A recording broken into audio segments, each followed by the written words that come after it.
తిరుమల లడ్డూలో చేసినటువంటి మహాపాపం మొత్తం కూడా ఈరోజు హిందువులనైతే కదిలించింది. నిన్న మొన్నటి వరకు అసలు అది నెయ్యే కాదు, ఏదో ఆవు గడ్డి తినకుండా సరైన పోషకాహారాలు లేకపోతే ఇచ్చే పాలలో అలాంటి పదార్థాలే ఉంటాయి తప్ప అది నెయ్యి కాకుండా పోదు అని చెప్పిన జగన్మోహన్ రెడ్డి కట్టుకథలన్నీ కూడా ఈరోజు పటాపంచలయ్యాయి. 2019 నుంచి 24 వరకు దాదాపుగా 60 లక్షల లీటర్ల నేతితో 20 కోట్ల లడ్డూలు చేశారు. విచిత్రం ఏంటంటే లడ్డు అనేదాన్ని స్వచ్ఛమైన పాలతో తీసినటువంటి వెన్నతో చేసినటువంటి నెయ్యితో చేయాలి. కానీ ఒక్క చుక్క పాలు లేకుండా 0% మిల్క్ ఫ్యాట్తో పూర్తిగా 100% కెమికల్స్తో తయారు చేసినటువంటి ఒక పదార్థంతో నెయ్యిని తయారు చేసి 100% కల్తీ చేశారు. గతంలో అందరూ ఏమనుకున్నారంటే నెయ్యిలో ఏదైనా కొద్ది కల్తీ జరిగి ఉంటుంది, అంటే ఒక 50-60% నెయ్యి ఉండి ఉంటుంది, 30-40% ఏమన్నా కల్తీ జరిగి ఉంటుందని అందరూ భావించారు. కానీ 100% కల్తీ అని చెప్పి నిన్న సిట్టు చెప్పిన తర్వాత అందరూ జగన్మోహన్ రెడ్డి అసహించుకునే పరిస్థితి. ఒక రకంగా జగన్మోహన్ రెడ్డి కూడా తన తప్పును అంగీకరించాడా అంటే ఎస్ అవుననే సమాధానం వస్తుంది. ఎందుకంటే సిట్ రిపోర్ట్ వచ్చి దాదాపుగా 5-6 రోజులు అవుతున్నా ఇప్పటి వరకు జగన్మోహన్ రెడ్డి ఆ రిపోర్టు మీద ఒక మాట మాట్లాడాల. జగన్మోహన్ రెడ్డి మాట్లాడలేదు. కీలక ఆరోపణలు అంటే కిక్ బ్యాక్స్ తీసుకున్నాడు అని ఆరోపణలు ఎదుర్కొంటున్నటువంటి వైవి సుబ్బారెడ్డి మాట్లాడలేదు. అలాగే మాజీ టీటీడీ చైర్మన్గా ఉన్నటువంటి భూమాన కరుణాకర్ రెడ్డి మాట్లాడలేదు. ఎందుకని మాట్లాడలేదు వీళ్ళందరూ? నిన్న జగన్మోహన్ రెడ్డి ప్రెస్ మీట్ పెట్టాడు. జనసేన ఎమ్మెల్యే గురించి మాట్లాడటం కోసం జగన్మోహన్ రెడ్డి ప్రెస్ మీట్ పెట్టాడు. కానీ టీటీడీ లడ్డు గురించి ఒక్క మాట కూడా జగన్మోహన్ రెడ్డి మాట్లాడలేకపోయాడు. ఆ ధైర్యం కూడా చేయలేకపోయాడు. ఎందుకనంటే జరిగిన మహాపాపం అందరికీ తెలిసిపోయింది. జగన్మోహన్ రెడ్డి ఇప్పుడు దాని గురించి మాట్లాడితే అది మరింత రచ్చగా మారుతుంది. ఎందుకంటే జగన్ ఏం మాట్లాడతాడు? అది నెయ్యి అని మాట్లాడతాడా? అందులో నెయ్యి ఉందా?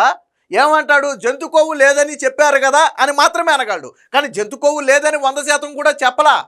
కెమికల్స్తో తయారు చేశారు. ఎలా తయారు చేశారు? ఈస్టర్ అనే కెమికల్ ఎలా వచ్చింది? మనం ఏ ప్లాట్ఫామ్లో చూసినా ఈస్టర్ అంటే జంతు కొవ్వుతో తయారు చేసే అవకాశమే ఎక్కువ ఉందని వాళ్ళు చెప్తున్నారు. అలాగే నిపుణులు కూడా ఏమంటున్నారు? జంతు కొవ్వు లేకుండా బల్క్లో అంత కెమికల్ తయారు చేయలేరు, జంతు కొవ్వు ఉపయోగించే దాన్ని తయారు చేసి ఉంటారని చెప్పి నిపుణులు చెబుతున్నారు. ఒక్క చుక్క పాలు సేకరించకుండా ఒక కల్తీ పదార్థంతో లడ్డూలు తయారు చేశారని సిట్టి చెప్పింది. కాబట్టి జగన్మోహన్ రెడ్డి ఏమని మాట్లాడతాడు దాని గురించి? సో కాబట్టే మాట్లాడే మొహం చెల్లక ఎక్కడ హిందువులు మొహం మీద కాండ్రించి వస్తారో, నేను చేసిన మహాపాపం గురించి ఎక్కడ నన్ను నిలదీస్తారనే ఒక భయంతో నిన్న జగన్మోహన్ రెడ్డి నోరు విప్పల. వాస్తవానికి చాలామంది అనుకున్నారు జగన్మోహన్ రెడ్డి ప్రెస్ మీట్ పెట్టలేదు కదా ఇప్పటి వరకు, పెడితే లడ్డూ గురించి 100% మాట్లాడతారు అనుకున్నారు. వైసీపీ వాళ్ళు కూడా నిన్న ప్రెస్ మీట్ అంటే ఏమనుకున్నారంటే జగన్మోహన్ రెడ్డి లడ్డూ గురించి మాట్లాడుతున్నాడు, ఇక కూటమి పని అయిపోయింది, జగన్మోహన్ రెడ్డికి క్లీన్ చిట్ వచ్చిందని రేపు చెప్పబోతున్నాడని చాలామంది భావించారు. విచిత్రం ఏంటంటే లడ్డూ అనే పదాన్ని నిన్న జగన్మోహన్ రెడ్డి ఎత్తుకునే ధైర్యం చేయకపోవటం. అది కూడా ఓపెన్ ప్రెస్ మీట్ ఏం కాదు. నిన్న మాట్లాడింది కూడా ఓపెన్ ప్రెస్ మీట్ ఏం కాదు. ఏదో మీటింగ్ సందర్భంగా ఏదో మాట్లాడినట్టుగా ఉన్నాడు. అంటే అందరు మీడియా కూడా వెళ్ళి ప్రశ్నలు అడిగా. సాధారణంగా మీడియాని అలౌ చేస్తే 100కు 100% మొదట అడిగే ప్రశ్న లడ్డూలో సిట్ రిపోర్ట్ మీద మీ అభిప్రాయం ఏంటని 100% అడుగుతారు. ఇలా కూటమి మీరు కల్తీ చేశారని ప్రచారం చేస్తుంది, సిట్ రిపోర్టు 100% అది నెయ్యి కాదు అని ఇచ్చింది, సో దీని మీద మీ స్పందన ఏంటని అడుగుతారు. కాబట్టే జగన్మోహన్ రెడ్డి జర్నలిస్ట్ ఎవరిని కూడా రానివ్వడు. తనకు కావాల్సిన మీడియా లేదా తన మీడియా మాత్రమే అక్కడ ఉంటుంది. అక్కడ ప్రశ్నలు అడగడానికి అవకాశం ఉండదు. సాధారణంగా ఏదైనా ప్రెస్ మీట్ అంటే మాట్లాడాల్సింది మాట్లాడిన తర్వాత విలేకరులు అడిగే ప్రశ్నలకు సమాధానాలు చెప్పాలి. కానీ ఇక్కడ జగన్మోహన్ రెడ్డి ఆ ధైర్యం కూడా చేయరా. ఎందుకు నిన్న లడ్డూ గురించి తెరపలా? సరే జగన్మోహన్ రెడ్డిని పక్కన పెడదాం. వైవి సుబ్బారెడ్డి కదా ప్రధాన ఆరోపణలు ఎదుర్కొంటున్నటువంటి వ్యక్తి. వైవి సుబ్బారెడ్డి కదా, వైవి సుబ్బారెడ్డి పిఏ చినాపన్నే కదా కేజీకి 25 రూపాయలు లంచం డిమాండ్ చేసేయడానికి సిట్ చెప్పింది. మరి వైవి సుబ్బారెడ్డి ఎందుకు మాట్లాడాలా? అలాగే చీమ చిటుక్కుమంటే, తిరుమలలో చీమ చిటుక్కుమంటే మీడియా ముందుకు వచ్చే భూమాన కరుణాకర్ రెడ్డి ఎందుకు మీడియా ముందుకు రాలా?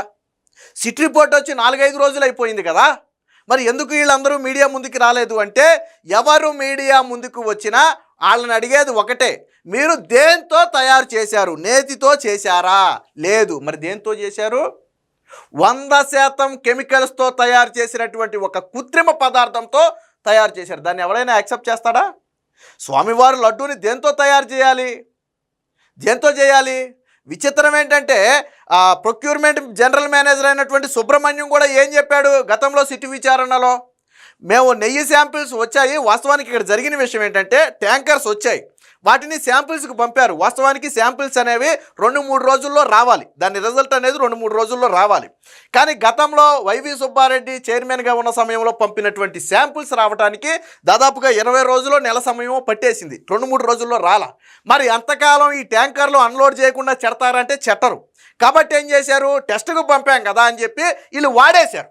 వాడేసిన తర్వాత ఏమని వచ్చింది టెస్ట్ రిపోర్టు అంటే 20 రోజుల తర్వాత నెల తర్వాత ఏమని వచ్చింది టెస్ట్ రిపోర్టు, అది కల్తీ అని వచ్చింది. వెంటనే ప్రొక్యూర్మెంట్ డిపార్ట్మెంట్ జనరల్ మేనేజర్ వెళ్ళిపోయి, సార్ మనం పంపినటువంటి టెస్ట్ రిపోర్ట్ వచ్చింది, అది కల్తీ అని వచ్చింది, మరి ఏం చేద్దామని వైవి సుబ్బారెడ్డిని అడిగితే వైవి సుబ్బారెడ్డి అన్నమాట ఏంటప్పుడు, మనం ఆల్రెడీ ఆ ట్యాంకర్లు వాడేసాము, లడ్డూలు తయారు చేసేసాము, ఆల్రెడీ ప్రసాదంగా వెళ్ళిపోయింది, కాబట్టి ఇప్పుడు ఈ విషయం గురించి బయటకు వస్తే రచ్చ అవుతుంది, దాని గురించి మాట్లాడొద్దు అన్నారు. చెప్పాడు కదా, మరి మహాపాపమే కదా అది. మరి వైవి సుబ్బారెడ్డి పాత్ర లేదా?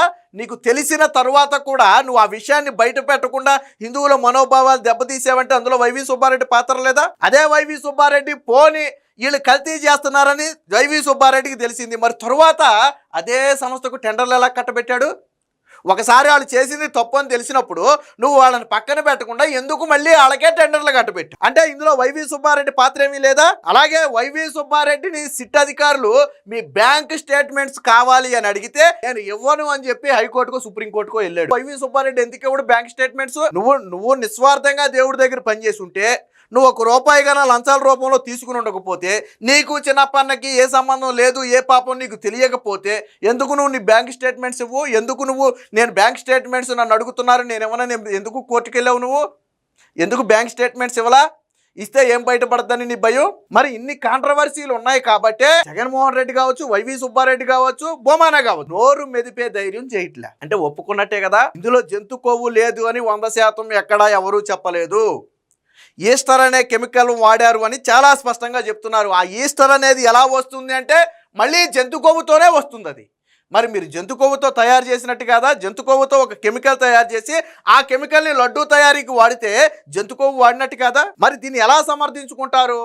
కానీ వైసీపీ పెద్ద నాయకులు, పెద్ద తలకాయలు ఎవరు మాట్లాడకుండానే కింది స్థాయిలో సోషల్ మీడియా ద్వారా కావచ్చు, లేదా ఇతర వైసీపీకి అనుకూలంగా ఉన్నటువంటి ఇన్ఫ్లుయెన్సర్ల ద్వారా కావచ్చు, వాళ్ళ ఫేస్బుక్లు, యూట్యూబ్ల ద్వారా కావచ్చు, సత్యం బయటపడింది, జంతు కొవ్వు లేదు. మరి ఏముంది అందులో? జంతు కొవ్వు లేదు, ఓకే, నేను అడుగుతున్నా ఏముంది అందులో? సిట్టు జంతు కొవ్వు లేదని చెప్పింది, జంతు కొవ్వు ఉందని ఎక్కడా చెప్పలేదు అని వాళ్ళు అన్నారు. ఓకే, 100% ఓకే, నేను ఒప్పుకుంటా. ఏముంది అందులో? నెయ్యి ఉందా? పాలు సేకరించారా? వెన్న తీశారా? స్వచ్ఛమైన నెయ్యితో లడ్డూ చేశారా? పోనీ నెయ్యి ఎంత % ఉంది? పోనీ 0.01% అన్నా నెయ్యి ఉందా అందులో? 0.01% అయినా నెయ్యి ఉందా? 0% మిల్క్ ఫ్యాట్ అంటే అసలు ఒక్క పాల చుక్క సేకరించకుండా నెయ్యి తయారు చేశారు.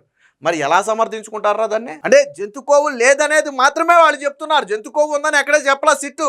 కాబట్టి వాళ్ళు అబద్ధం చెప్పింది, కూటమి అబద్ధం చెప్పింది. వాళ్ళు పాలలో ఏదో అసలు నేతిలో ఏదైనా కొద్ది కల్తీ కలిసి ఉంటుంది అనుకున్నారు. కానీ మీరు మహాపాపాత్ములు, అసలు 100% అది కెమికల్స్తో తయారు చేసిన పదార్థం అని ఎవరైనా ఊహిస్తారా? ఈ సిట్ రిపోర్ట్ రాకముందు ఎవడైనా సరే 100% అది నెయ్యి కాదని ఎవరైనా అనుకున్నారా? ఎవరూ అనుకోలా. నెయ్యిలోనే కొద్దిగా ఏదైనా కల్తీ కలిసి ఉంటుంది, అందరూ అనుకున్నది అదే. ఇప్పుడు 60-70% నేతిలో 10% కలిస్తే కలిసి ఉండొచ్చు, అందరూ భావించింది అది. కానీ అసలు 100% కల్తీనే. నెయ్యి ఎక్కడుంది అందులో? కాబట్టే నిన్న జగన్మోహన్ రెడ్డికి ధైర్యం చాలా.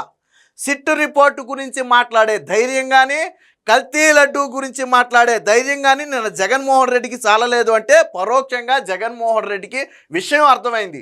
హిందువులు మొత్తం కూడా చీకొడుతున్నారు, మనం చేసింది ఒక మహాపాపం, ఆ మహాపాపం ఈరోజు సిట్ రూపంలో బయటపడింది. ఒక కల్తీ పదార్థంతో మనం లడ్డూలు చేసి ప్రజలకు పంచాము, ప్రసాదంగా పంచాము అనే విషయం బాహ్య ప్రపంచానికి తెలిసిపోయింది. ఇప్పుడు తల ఎలా ఎత్తుకోవాలి అనే ఒక దీనితో జగన్మోహన్ రెడ్డి నిన్న దాని గురించి మాట్లాడాల. లేకపోతే ఇష్యూ వచ్చిన 24 గంటల గడవక ముందే మొన్న సాయంత్రం వచ్చినట్టుంది. ఏది Janasena issue, MLA issue, railway Koduru MLA issue మొన్న సాయంత్రం నాకు తెలిసి 5-6 గంటల సమయంలో వచ్చినటువంటి ఇష్యూ బయటికి. నిన్న జగన్మోహన్ రెడ్డి మధ్యాహ్నానికే ప్రెస్ మీట్ పెట్టేసి మాట్లాడేస్తున్నాడు కదా. అంటే 24 గంటలు గడవక ముందే నువ్వు ఒక సమస్య గురించి ప్రెస్ మీట్ పెట్టి బయటకు వచ్చిన వ్యక్తివి అసలు కోట్లాది మంది భక్తుల మనోభావాలకు సంబంధించినటువంటి సిట్ రిపోర్ట్ గురించి ఎందుకు మాట్లాడాలా? నువ్వు నువ్వు తప్పు చేసావని ఒప్పుకున్నావు కాబట్టే కదా. ఇప్పుడు నేను దొంగతనం చేశాను అనుకోండి, ధైర్యంగా వెళ్ళి దాని గురించి మాట్లాడలేను. ఎందుకంటే చేసింది నేనే కాబట్టి, నాకు తెలుసు కాబట్టి నేను మొహం చూపించలేను. దాని గురించి ధైర్యంగా కాన్ఫిడెన్స్గా మాట్లాడలేను. కాబట్టే జగన్మోహన్ రెడ్డి నేను తప్పు చేశాడని తెలిసింది కాబట్టే, వాళ్ళ హయాంలో జరిగిన తప్పు బాహ్య ప్రపంచానికి తెలిసింది కాబట్టే నేను నోరెత్తల. మరి ఇంకెలా సమర్థించుకుంటాను నాకు అర్థం కావట్లా. మీరు చెప్పే మాట ఏదో జగన్మోహన్ రెడ్డి చెప్పొచ్చు కదా, నేను ఎందుకు చెప్పలా? అందులో జంతుకోవు లేదన్నారు కదా, ఇంకేంటని నేను జగన్మోహన్ రెడ్డి ఎందుకు అనలేకపోయాడు? ఎందుకంటే జగన్మోహన్ రెడ్డికి తెలుసు జంతుకోవు లేదనగానే మరి ఏముంది అందులో, నెయ్యి ఉందా అని అడుగుతారు. అప్పుడు తల ఎక్కడ పెట్టుకోవాలో తెలియదు మనకి. కాబట్టే నిన్న జగన్మోహన్ రెడ్డి కావచ్చు, వైవి సుబ్బారెడ్డి కావచ్చు, బొమానా కావచ్చు, వారం రోజులు గడుస్తున్న సిట్ రిపోర్టు గురించి నోరు మెదపలేదు అంటే 100కు 100% జరిగిన తప్పు గురించి వాళ్ళకి తెలుసు. ముఖ్యంగా ప్రజల ముందు తల ఎత్తుకోలేక, హిందువుల ముందు తల ఎత్తుకోలేక సైడ్ అయిపోతున్నారు. కాబట్టి వాళ్ళు తప్పును ఒప్పుకున్నట్టే. జగన్మోహన్ రెడ్డి తిరుమలలో జరిగిన మహాపాపాన్ని ఖచ్చితంగా ఒప్పుకున్నట్టే. కాబట్టే నిన్న మీడియా ముందు సిట్ రిపోర్టు గురించి కానీ, కల్తీ లడ్డు గురించి కానీ నోరు మెదపలేదు. దీన్ని బట్టి అర్థమవుతుంది